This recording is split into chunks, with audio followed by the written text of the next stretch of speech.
Welcome to the Human First podcast. I'm Adrian Murphy. We're here with Gemma Stuart today. Delighted to have you, Gemma. Thank you very much. What we're here to do is talk about your story. We want to get to know you a bit, what you do, why you do it. It's really important. We just want to have a great conversation. And also I'm interested in your inspirations, your aspirations. And also there's that interesting, and especially at your stages, we'll get into that intersection of kind of career, family, health, which is going to be a really important part of the conversation, and money, of course. So we can get into some of that. But first of all, how you doing? Yeah, I'm good, thank you. I was just saying earlier, I didn't sleep my best last night, and sleep is so vitally important to me, but I feel great now that I'm here. Okay. Hopefully we can energise you today. Navigated the ScotRail train from Edinburgh to Glasgow this morning. Everything was on time, so all good. Wow, that is quite something. So I guess we'll start off just by setting the scene for those of the people listening or watching who don't know you. Do you want to tell us a wee bit about your life, your journey, where you kind of got to, and also launching and founding and launching your own business? Yeah, I might muddle around the story. It probably won't be chronological, but here we go. So I'm Gemma Stuart. I'm the founder of Gutsy Health Limited, and I make a liquid supplement called Gut Wealth. But there's a long story of a very dotty career along the path in order to get there. So I grew up in Aberdeen, with mum and dad and brother, and then went to University of Stirling to study business studies with public sector management. I very much had a goal of I'm going to change the world from working in the public sector. Quickly realised after university that wasn't necessarily the way to go. Meetings for meetings weren't really my jam. Had various jobs for a few years after university, and then really decided to go travelling. So I was doing some hustling of doing 4 jobs at once in order to be able to afford to do that, and set off on this 6-month adventure, which then turned into a year-long adventure. I was able to stretch that out a little bit, and I think that was really a game changer for me in my life of realising that there was a whole big world out there, a huge world. And while I was away travelling, my parents had spoken to me about my aspirations when I came back, and then they had kindly offered to support me in my aspiration to go back to university and study a master's. So I went back to Stirling University, did my master's in strategic public relations and communications management. Right, okay, wow. Thought that I was going to work in PR, and quickly again decided, not during the course, but afterwards to do an internship, that wasn't my jam, but the strategic communication side of thing was really important to me. Every job and every way that I navigate through life is communication's really important to me, but not just that you have to help somebody understand something, just also that they don't misunderstand you. And I just think there's something really I just have found something that gets me going. I love communicating and making complex things and helping other people to understand them. So that then led me to a career of doing a mix of contracting and some permanent jobs in communications. So I was working in big corporates, sometimes big corporates with grey suits going into grey buildings, grey faces. We're in Scotland now, in Edinburgh. So, but loved elements of it, but would work on sort of what would be typically quite seen as quite boring topics, regulatory change in financial services. I'm sorry. I remember. Know exactly what you mean. I remember friends at the time. I'd be introduced to somebody at a party or something. So, I was in my 20s, or still enjoying the weekend social life, and my friend at the time would be oh, but don't ask Gemma about her job, it's really boring, because they all had interesting jobs, or interesting by comparison, and so but worked for really solid FTSE 100 and FTSE 200 businesses, and navigated navigated the corporate world. Also worked for Heineken for a while in corporate communications and loved that. At the point in time, if you'd cut me open, I would have bled green, you know. Like, loved Heineken, loved their ethos, really loved the organisation around that. The company was in competition with their competitors. They weren't in competition internally with other departments and stuff, and I hadn't really experienced that in financial services. There's a lot of in-house fighting and almost like the art of war on a daily basis, which wasn't really my jam, if I'm completely honest. So that's sort of like a summary of career. So but during that time, like, so I did university, so lived in Stirling for about 7 years on for uni and in between, and then also like now moved to Edinburgh probably 13ish years ago. Which every time I think back on that, like, the time just flies, doesn't it? Like, you don't realise until someone asks you, and then you like rack back the years. But yeah, so I live in Edinburgh, like, love the size of the city of Edinburgh. It's just like perfect for me. And I feel like really safe there, which is something I probably hadn't really thought would be high on my list of priorities. But like, it's something that's like important to me that I think about here and there. That's interesting. Yeah. There's something, I guess, there's something to be said for feeling kind of safe, secure, and comfortable in your city, and so having gone through that, maybe bring us up to up to speed. What I'm doing now. What are you? Why are you here? So yeah, of course. So during the pandemic, I think we all had a period of time where we're really reflecting on like what we want to carry forward, what we want to move forward with. I'd been suffering with IBS for about at least 10 years, probably closer to 15. And what that meant for me was multiple trips to the doctor at various points in time, not necessarily feeling listened to, and not because of any doctor's faults, or just like, you know, given very generic advice of following things like a FODMAP diet, which is a very restrictive diet. And it's not about weight loss, it's about like restricting anything that could inflame your gut, essentially. It's a bit more complex than that, but for purpose of this. And I just didn't feel like I was really getting anywhere. And so with my IBS, I would have like flare-ups, and what that would mean with things like urgency. So like feeling perfectly fine, but then perfectly not fine, and like feeling a panic. And like, we've all probably experienced that at some point in our life, but when it's regular and chronic, and you don't know when it's going to happen, it's like embarrassing. And like, I wouldn't have been able to talk to anybody about that at that point in time. I can confidently talk about it now because it's not my lived reality now, but also like, I've gone on a massive journey with my own gut health of like trying to understand how to improve it.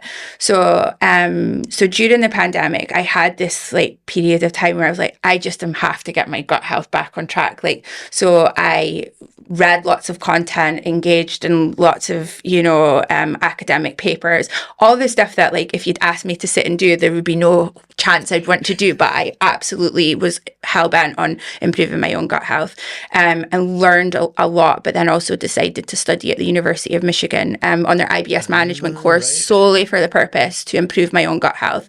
I was like, there must be something I'm not doing right. Turns out there was a lot of things I wasn't not necessarily doing wrong, but not doing right either. And so like, during that process, as well as lots of other things going on, like, you know, there's never like one linear path to like from A to B. I realized that I thought that I could help others by creating a product. And how that sort of came about is I also was buying products from Italy and France that had things in it that I didn't necessarily know, but they worked. So I would continue to buy them, and they would help relieve a lot of my symptoms. And so what I decided to do is use beneficial bacteria to create a product, which sounds mad when I think about it now, because like it's really hard to explain, because I had written myself a business plan and almost treated myself as an investor, because I was investing money and time, and I wrote myself a business plan and tried to sort of talk myself out of it. And I still have that business plan, and the branding on it's weird, and there's like things that don't necessarily make sense. Now the reality, a really good idea. But now the reality of the business is there. I'm like, oh well, that was like, you know, bold ideas about certain things, but like, you know, I just thought it would be really easy, like just launch a product and everyone will come and buy it. But with all of that, I wrote myself this business plan and essentially was trying to persuade myself out of doing it rather than persuade myself in.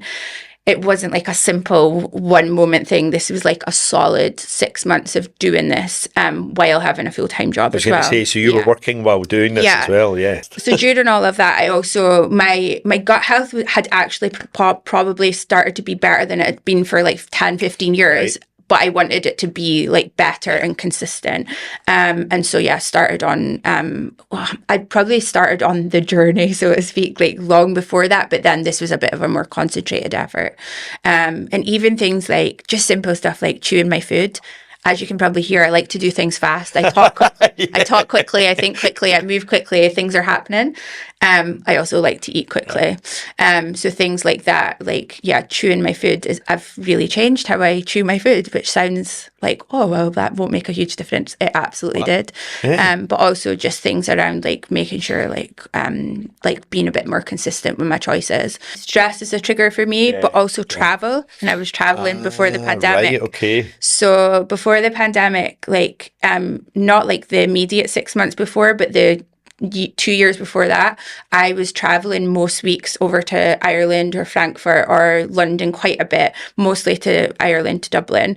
And when you're away from home and like you can't cook your own food, so like in the morning and I'd be having like a lovely green juice from like all prepared by somebody or that type of thing, and like in the lunchtime be having like a nice salad, and it's all got lovely like Dublin's got brilliant choices for places to eat, but then in the evening it would be rich, oily, fatty foods most nights, and then that obviously stacks up, and you kind of forget like when you don't look back on your week and think, oh, actually like this is what I've eaten. Well, I certainly wasn't at the time. And then also when I got home at the weekends, because I'd been away from my friends and family over the weekend, like during the week, I'm like, oh yeah, of course I'll come out to dinner. Yeah, so like it was just, I was like having the weekend all week almost, if you see what I mean. And it wasn't like, it was never about weight or anything for me. It was more about like bloating and feeling uncomfortable and feeling like I'm dragging my body around because I'm tired. Yeah. So like my brain's on and I'm ready to go, but my, I was tired. Right. Okay. So yeah. Wow, it's like free therapy here. Yeah, no. We're here to help, you know. But that's it's a really important part of that journey, and that, because I think, you know, so much of we get caught up in how we look. There's a lot of that, where there's far more important things going on inside, which probably have a greater impact, especially energy levels and how you feel. Because that then knocks on as well, doesn't it? And like the how you look thing as well. Like I'd often find like there's periods of time where we all have like we're holding, like we've all got like that weight that we kind of like sway between, right? And there's like periods of time where like I might be slimmer and people will go, oh, you're looking great, but I'd be thinking, oh, I'm not feeling great. Yeah. So like it's just like, it's how it really has to be about like how I feel, for sure, definitely, that like not be swayed by what other people think how you feel, for sure. So how did it go from there to there, doing a business plan to yourself to then making that a reality? Sorry, I'm interrupting. That's all right. No, so there's lots of pieces to the puzzle. Like a big factor was I have a friend who owns a collagen brand, a liquid collagen brand called Colo. I'd seen what she was doing, and not that I thought that I was going to necessarily replicate or want her type of success, if that makes sense. Yeah. It was more just like when you can see it, you can do it, right? Mm-hmm. So like if you grow up in a family of CEOs, then you might become a CEO. If you grow up around other people who are like really into fitness, it's likely that you'll be into fitness or whatever the thing is. And so because I had seen what she was doing, and because I really had this thing inside me of like, I just don't want to feel like this anymore, and I also don't want other people to feel like this. So I started like during the course that I was doing with the University of Michigan, when I was looking at that, there was also forums, like they would ask you to go and speak in forums, and so there was stuff I was starting to realise that like if you'd said to me like 5 years before, oh, do you want to join like a group and talk about IBS? Absolutely not.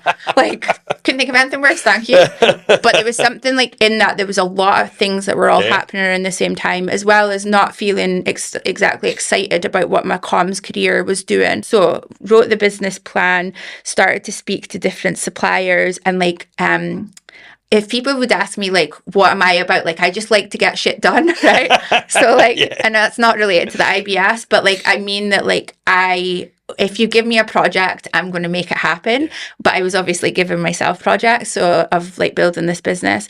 And so essentially, like, I just love problem solving, and I just kind of saw it as like a series of steps to solve the problem, to get the business launched, to sell the product, to build it. And that's kind of how I live my life with this.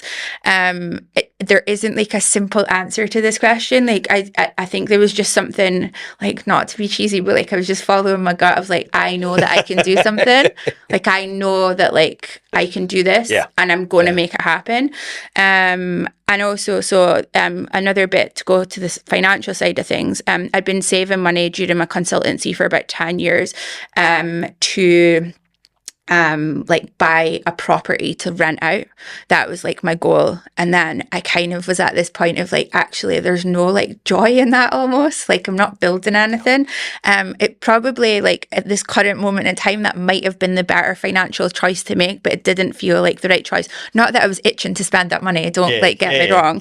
But like, I had been building like like, is it a nest egg you call it, or like I'd been building like a like sum of money to be able to to do some type of investment with. And I just, everything about this business was guiding me to just keep going. I was really trying to sort of talk myself out of it for a while. And so there isn't like a simple answer, but it's just I had to do it, and I have to keep doing it, and like that's what it is. So how long ago was that? So I've been trading since August 2022, and there was a solid like 8-9 months of having a business but not doing like nothing to show for it yet. And then prior to that was probably about 6 months of like trying to talk myself out of it. Maybe a little bit, maybe less than that, but those are like the vague times. So during the process of like speaking to different manufacturers and understanding like their process and their timelines and what I need, and then speaking to things like trade and standards, and like finding out needing to speak, do I need to speak to Food and Drink Scotland, or do I need to speak to Trade and Standards, or is it a different board? Like, all of that navigation of that, just like, it was just like the next step and the next step and the next step. And then now here I am. And how did you decide what the product was going to be? Yeah, so the three things, like, I did a bit of research around what people were doing now, what they liked about existing products, etc., like what was important to them, and the three things that kind of came through. And also they tallied with my own thinking, so maybe I was a little bit biased in my questions. I don't know, but one really important thing was in convenience. So like I'll show you. My sack is like tear, sip and go. So you just so you just tear it off, drink it. So it's a liquid supplement, and it's like an orange flavor. Right. Okay. So it's quite sharp. You don't have to try one if you don't like. The convenience of that was really important to me. That the flavor tasted nice, because we've all had something that you'll try for a month and you'll stick. Absolutely, you'll try for a month, you'll stick with it for a month, and then you're like, it's not palatable enough to keep going. But also that it works, right? So I chose ingredients that have clinical studies, and chose ingredients that are like well researched, all of that important stuff. And then obviously when I came down to working with a manufacturer, have to choose the one that's like that's going to be able to scale with me, but also that they can like hold my hand at moments in time, at the very, very start, around product development and what testing we need to do and stuff that like I kind of would have an idea that we'll need to do some testing, but what's the testing, that type of stuff. So those are like the early stages, and like every decision seems so massive then. And they all are, but like you pivot and you change and you move. But the three things that were important to me were convenience, flavor, and that it works. And I've nailed those ones, hopefully. Great. So bring us up to today then, how's it going? So I've been trading, as I said, for 2 years. I've just got some really fantastic news a couple of days ago, and I know this podcast won't go out until I'm allowed to talk about it. We're not breaking any confidences. So I'm actually an Edge winner. So Scottish Edge is a big funding competition. Congratulations. Thank you.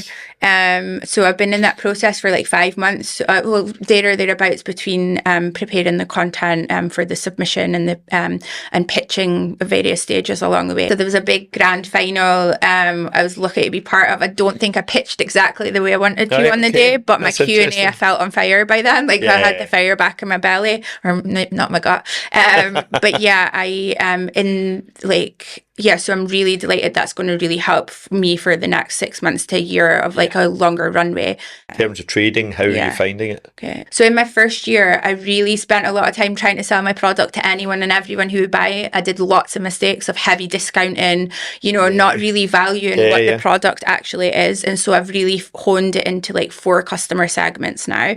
And so in terms of like revenue to date, we're over the 200k mark. I don't have an exact one, but like over 150 was in my second year. My first year just wasn't where I wanted it to be at all.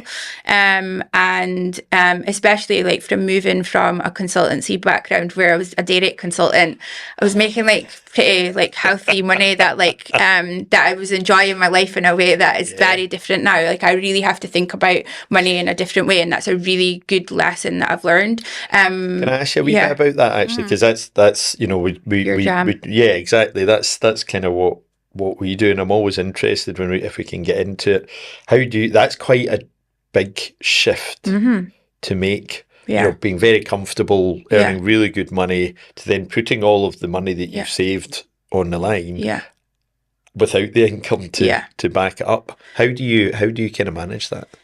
So there's been moments of panic for sure. Yeah, like I won't tell you fibs, but like there's things like I've sold like my certain belongings that I really don't need, and they're sitting gathering dust type thing. I definitely think more about things like even like gifting. So like everybody gets a gift at birthdays, everybody like go out for the dinners, do all the stuff. I'm just a lot more considered with actually what I'm gifting to other people, and request that they're more careful in what they're gifting me as well, because I just don't have the same money as I did before. I used to eat out a lot with my work because work would pay for like 2 or 3 nights a week. So that was like a big saving of money as well, on top of like my usual salary and my pension and all that, is I actually didn't have huge household expenses because half the week I would be away. So I definitely have really had to like think about like how I spend money on like going out and eating and stuff. And I really appreciate the times when I do go out to eat now. It isn't just like a fly, like several takeaways or several meals out a week. Because I did travel away as well, like everything was about convenience, right? So it's like, well, rather than go to the supermarket and buy that thing, I can just click and it arrives tomorrow. And so I've just been a lot more considered about how I spend my money. And do you think this is specifically this product, or it's more than that, because it's something that's important to you and obviously affects so many people's lives? Do you think this is that then? Is this the thing that really, really motivates you? You've gone all in on it, so. Yeah, so I am working on a range of other product development. So I'm working with a Scottish college on innovative superfood product. And we're sort of in early-ish trials of that just now, with an intention that that'll be on the market like at some point next year. But still currently a one-person business, and so like even with the Edge funding, like I want to have a really measured plan for the year, and while I'm very opportunity hungry, I need to not get distracted by the shiny lights of the thing that's presented in front of me, and that's the balance that I'm always trying to get as a founder. So I have a product development, so that's one element of it, and then the second element of it is part of the reason I got the Edge funding is to work on development of my product 2, which is a different formulation that uses some of the same ingredients as this in gut wealth, but has a different makeup. I can't really say too much about it. I'm trying to edge round, but there's like but all within the gut health space. I do have other ideas around some other health products, but I also think there's lots of other noise in the market. Like health is like it should be our most important priority, right? But and I do have some ideas on things of that, but I just want to focus on gut health in the first instance. That was one of the things I was going to ask you, because it is quite it's a busy space. Also obviously very popular and very much front of mind. I think particularly since the pandemic, I would guess people are much more focused on it. Yeah. How do you kind of cut through the noise then to make an impact with your product? Yeah, so the market is huge. I think I was reading something last week. It's $420 million, which is dollars, but it is a UK number for digestive remedies in the UK per year. So that's that opportunity is massive, but that's really set to grow because there's a lot more education around around digestive health. So while the market itself is growing, there's some massive players in that space, and there is an element of my product being niche in that it works specifically on bloating, improving bowel regularity, and sort of reducing the urgency. And so it has like a niche element to it, but it's a big enough niche because it's 1 in 20 people in the UK have IBS. Massive. And so to cut through the noise, right, when I started the business, I really wanted to be a faceless business. So just be a product, you would have no idea who was behind it. You'd find it on shelves and jobs are good in and I can go off and retire. Maybe unrealistic. But I quickly realised that actually when I did go out and speak at different events and things, people were really connecting to my story. So at that point in time when I started, I didn't feel comfortable talking about my own digestive health, even though it was, I'd been doing a lot to improve it, but also was now taking the product, of course. And so my digestive health was like the best it had ever been. I still didn't feel comfortable talking about it, and even stumbling around the words, and I wouldn't have been able to say the word poo or diarrhea or constipation. I can say them really freely now, but there are moments when I still get banned from YouTube. There are still moments where I get a little bit I realize how far I've come with that. So I think the way currently as a small business I've been able to cut through the noise is by telling my personal story and having a good product to back it up. However, with scale, I don't think I can always be telling the story because that's not realistic. So there is going to be a bit of a shift change on how we communicate the story. I'll be making some changes to not the brand voice, but the brand aesthetic so that we can be retail ready. Sure. So it's probably worth then, that's quite a nice kind of segue into thinking about your future aspirations for the business, plan to get there. So where do you see this going? What's the dream? Go on. So the dream really is in two parts, right? So the dream is to help as many people as possible, but profitably. Yes. So that's a super important point. And there's definitely a thing where I'm going on a bit of a learning journey of my comfort about talking about money and the aspirations of the business. So when I'm speaking to I'm not actively speaking to investors at the moment about getting investment, but I'm warming people up that I will be seeking investment in the future. And, they ask my aspirations and I have this moment of I've got so many aspirations, but then there is a discomfort talking about that because of society says I'm kind of not supposed to. Right. So my aspiration is to grow this business to be valued in the tens of millions, right? That sounds really scary to say. But with that comes that goal of helping as many people as possible with their digestive health. So in order to get there, I know that I'm going to be seeking angel investment in the next year. So the edge funding is going to be brilliant for the business and it's going to get me to the next stage, and then it'll be seeking angel investment with a view to scale and grow. And that'll be through product range as well as internationalization and export. That sounds really easy, but all of it takes time, energy, effort. And so what I'm really trying to do at the moment and for the last year, basically since November 2023, is really try to figure out from other players in the market who've scaled wellness brands, but also understand what the Scottish ecosystem's because I didn't know there was an ecosystem till about November 2023. If I'm honest, I didn't know that language, didn't know that terminology. Seemed to sometimes see some stuff on LinkedIn of people getting awards or getting announcements of funding, but didn't really understand how to navigate that. And I think Scotland really punches above its weight in terms of what's available, but the marketing of it isn't always great. So you often find out a month after the thing, great, I wish I'd known about that a month ago. So kind of I've really been educating myself. So in terms of maybe building the business, what would you say has been your biggest challenge so far? I I would say the everythingness. Everything.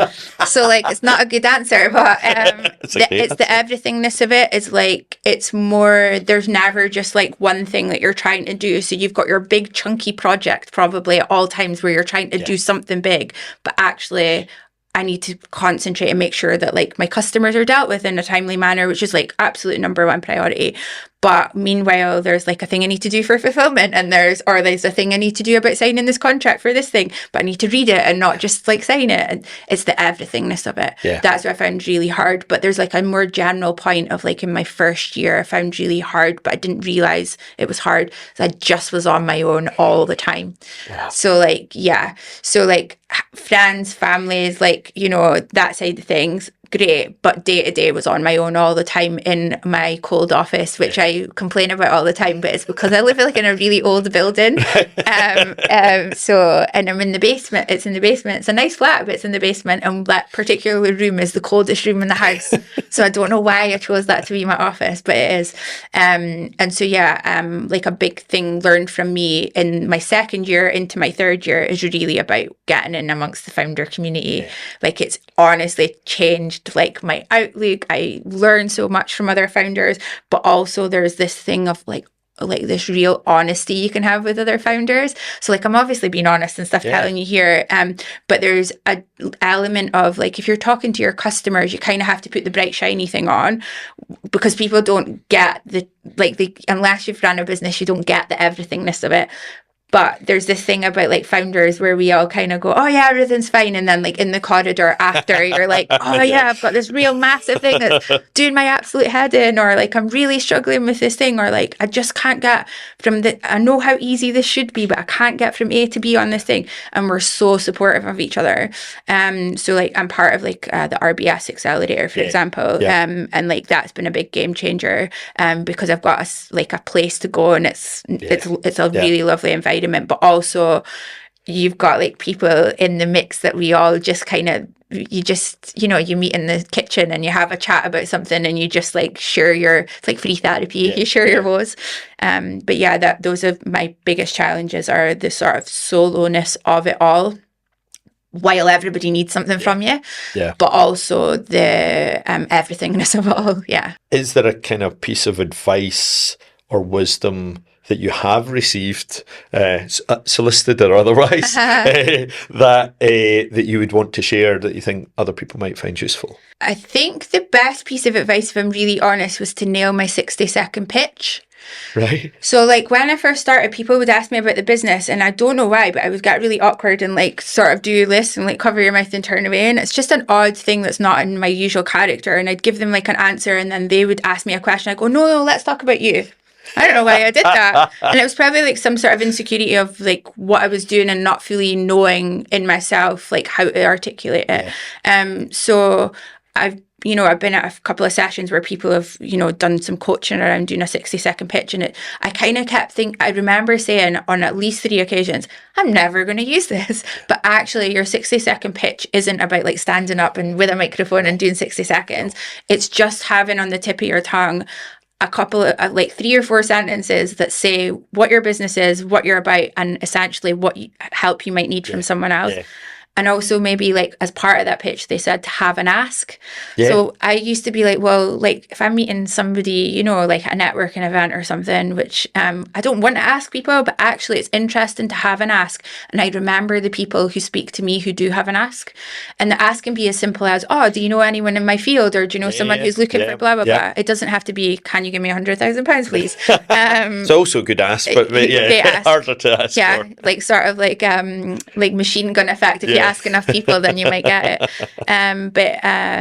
Like those are kind of the best bit of advice, because it just works for everything. I mean, asking for money is a slightly different thing, but asking people for help, you'll generally find that people will want to give it to you.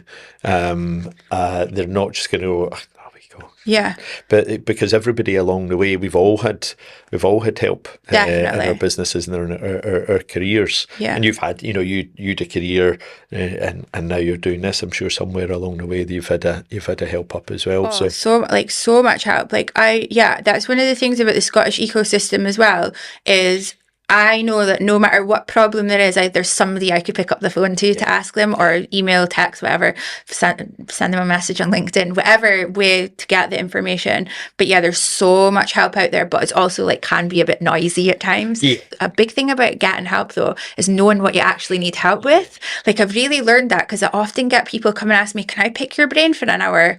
And I'm like, you know, it might be like a student or somebody who's just starting out. And I think, what can you tell me exactly what it is that you want to pick my brain on? Because actually I might not be the best person, and it's not because I don't want to spend the time with them. I actually want them to really think about what they want out of that hour. Yeah. I said that to somebody recently, and then she came back with like 3 very generic things, and I'm like, okay, if there was one thing you had to pick, like, but that is a skill in itself of like knowing exactly what the problem is you're trying to solve, to then be able to figure out how to fix it. Given us a big vision, but you know, you presumably think about breaking that down into milestones, if you like. So where do you see yourself in kind of 3 to 5 years?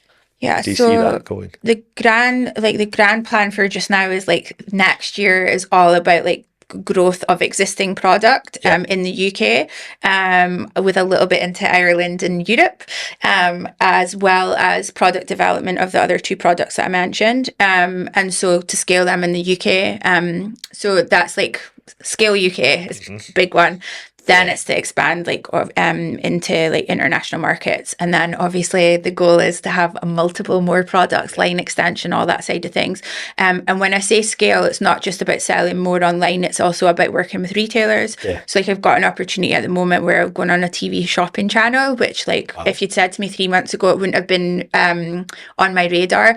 But this is the example of that thing of like the bright shiny thing is like you don't know which opportunity is actually like the interesting one.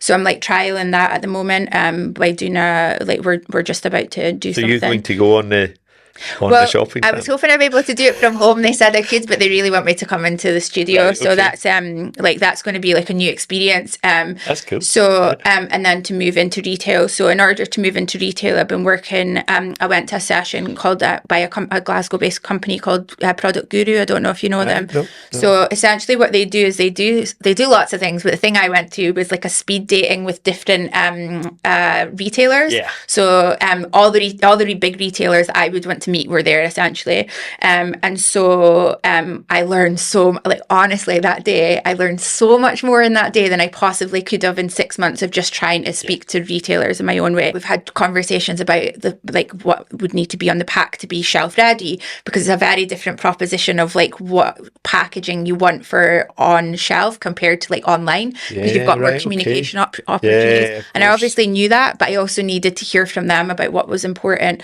but also similarly like pack size, about how much physical space it takes up and that type of thing. And it's just really interesting to hear all the different retailers, what's important to them. So hopefully then build something. I'm not building something just for retail, but then tweak what I've already got in order for it to be retail ready. So those are the big chunky things that are going on. I'm hoping to take on my first hire great. In the first half of the year 2025, and so I publicly said that at my Edge final in November, and so I've had multiple people contact me about that, which is then scary, because I think they would love to work with my organisation, but I need to make sure that's the right person for the growing business. It needs to be a long-term decision. So those are the like big chunky things. And in terms of like the next like 3 years, like I feel like next year is quite pivotal. Like that's my 3rd year of trading. It's like the year that it's definitely like not make or break, but it's absolutely the big year where I'm going out to market on my trying to be investment ready, so that I can then scale at pace. So that's going to be a big shift of gears for me, from like doing the day-to-day operational of everythingness, the stuff that I'm saying that I don't want the everythingness, and focusing on like the big strategic chunky things. So that's what next year looks like. Fantastic. Thanks. That's brilliant. It sounds so easy when I put it like that. It does. Doesn't Now it? You've said it, you just get on with it. That's it. It'll be done. Nailed it. We'll come back in a year's time and we'll see how I've done. Absolutely. Like the scorecard. With all the products. Yeah. So we do like to ask everybody, we ask each guest to pose the next guest a question. We've had some crackers so far. So Kathleen McShane from the Bavarian Bakehouse asked, so she was saying she removed a watch from her life because she found the watch and just watching the time caused her anxiety. Okay. So her question is, what have you removed from your life for the better? So it would probably be like my old career. So yeah, like I'm not saying that like it was terrible, but like I had just outgrown what I wanted to do in that space, and also I just wanted to do something with a bit more purpose and meaning, and I really cared about helping people. So I think like that would be the main thing that I've removed. I'm also quite good at just discarding things that don't serve me. That way, yeah. Like I think so. I think I can be like I really care about things really, really intensely, and then when I don't, like I'm quite good at discarding them when they don't serve me. But yeah, I think the big thing would be the job. That's a cracker though. That's a big one. Well, thank you for that. That's brilliant. You. So what would your question be for our next guest? So I think a really important thing is health, obviously. So my question would be is like, what's your one non-negotiable? Like no matter what, you're absolutely doing that for your own health or mental health. That's brilliant. That's a really good question. I like that. Where can people find you? Where should they look for you? Where can they find a product? Tell us so we can go and get it. Yeah, you can buy Gut Wealth at gutwealth.co.uk. There's always offers on for new customers. And you can also buy on Amazon and soon to be on some TV opportunities and maybe retail too. But at the moment, it's gutwealth.co.uk. Thank you for coming. Thank you for sharing with us. And it's been really interesting to learn more about the product and your journey. I'm sure people take a lot from it and hopefully go and visit the website as well. Yeah, thank you. I really loved it. Thanks so much. Take care. Don't forget to like, subscribe and share. Follow all our socials on Instagram, on YouTube and Facebook and probably everywhere else. So thank you very much and I'll see you next time.